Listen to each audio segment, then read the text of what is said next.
Avant-dernier épisode de notre série Visage de quartier avec les quartiers sud de la ville.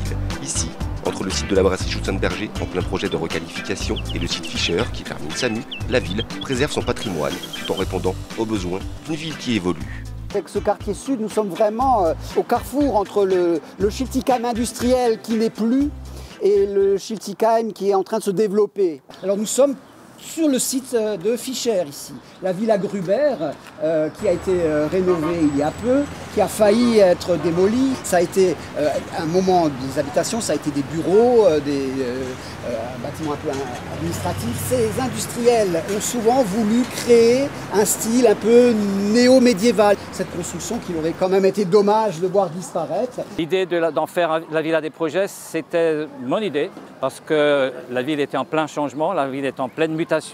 Ma théorie, c'est quand il y a du changement, il faut de l'accompagnement.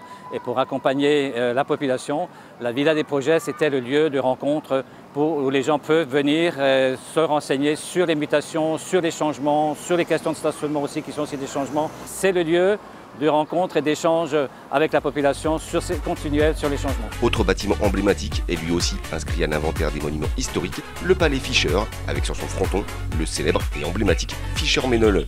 Ici, à la rentrée 2025, ce sont près de 500 étudiants qui découvriront la toute nouvelle école de création visuelle. C'est un bâtiment intéressant qui est très vaste dans ses volumes et de recevoir une école de création visuelle, c'est quand même un beau symbole pour ce quartier-là. Et amener une autre population aussi, pas mal d'étudiants. Les créatifs sont intéressés par ce type de bâtiment parce qu'il inspire, c'est des volumes intéressants. Il y a pareil un rooftop intéressant au-dessus, ça permet justement de libérer l'imagination et d'être dans un cadre aussi riche et aussi historique. Favoriser la partie créative des étudiants. Si les deux emblématiques cheminées de la brasserie Fischer trônent toujours, la troisième, haute de 39 mètres de haut, s'est affaissée le 31 janvier 2023. Depuis, il n'en reste qu'un petit morceau. Mais malheureusement, la cheminée, on ne pourra pas la conserver. Et on est tombé d'accord pour proposer la création d'une œuvre d'art. Donc un appel à projet va être lancé. On espère que les artistes auront de belles idées. En tout cas, on va déconstruire et non pas démolir la cheminée. Les briques seront conservées, tous les anneaux métalliques également, ils seront mis à disposition des artistes pour un réemploi d'une manière ou d'une autre des matériaux. Le parc de jeux, encore en friche, situé juste à côté de l'école Simone Veil, va être aménagé dans les prochaines semaines. Et tout comme la forêt Miyawaki, il ouvrira ses portes au public pendant l'été. Cette forêt Miyawaki a été mise en place en partenariat avec les enseignants de l'école. Et on voit bien que ça a bien réussi, en tous les cas, ça a bien poussé.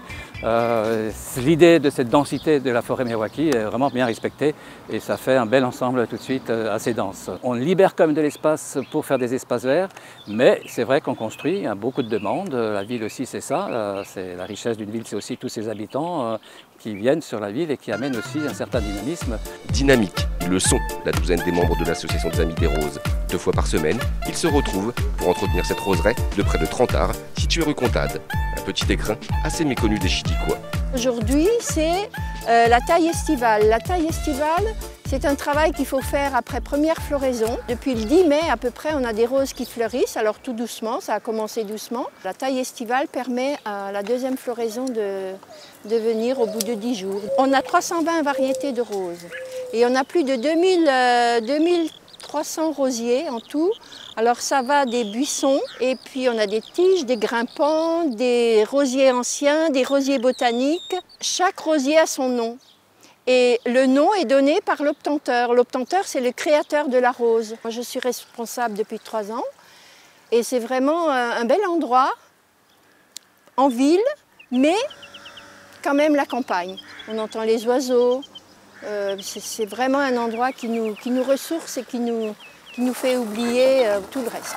Les orodateurs ont aussi commencé à fleurir dans cette partie de la ville en 2023. Depuis, ils se sont généralisés sur une majeure partie de la commune. Après 2 ans de passage au stationnement payant, un premier bilan a pu être dressé.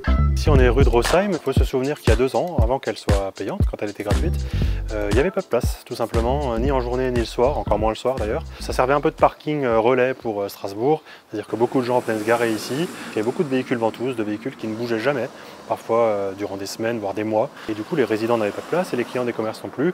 L'Union des commerçants artisans de Schiltigheim a salué cette démarche et nous encourage à poursuivre dans cette voie. Les commerçants adhérents de l'Union des commerçants se sont rendus compte que ça libérait de la place tout simplement pour les clients. Ça permettait d'aller faire une petite course. En plus, on a le quart d'heure gratuit. On a quand même des tarifs qui sont plutôt compétitifs.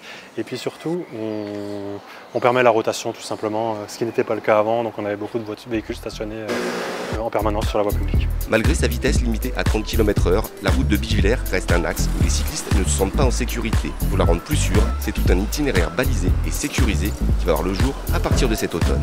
Depuis des années à Schiltigheim, les cyclistes sont en difficulté lorsqu'ils traversent la route de Bichwiller. Et donc l'idée c'est de sécuriser ces déplacements-là. Donc d'abord en réalisant une piste cyclable en continuité de la rue des Vosges jusqu'au carrefour des 4 Vents. Au niveau du carrefour des 4 Vents, il y aura un carrefour dit à la hollandaise avec une priorité cycliste. Ensuite la piste cyclable continue, elle tourne vers la rue de la Mairie et puis tout de suite elle bifurque dans cette rue ici qui deviendra une vélorue en fait. C'est-à-dire que la voiture reste derrière le cycliste et poursuit son chemin à l'allure du cycle jusqu'à ce que le cycle tourne et laisse passer la voiture derrière.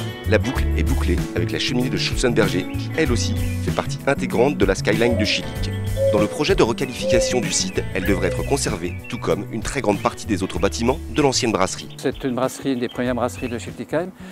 C'était un vrai chef-d'œuvre architecture à l'époque. On travaillait beaucoup sur l'architecture, c'était pas juste faire des hangars fonctionnels. Et du coup, beaucoup des bâtiments étaient inscrits au patrimoine historique, donc protégés.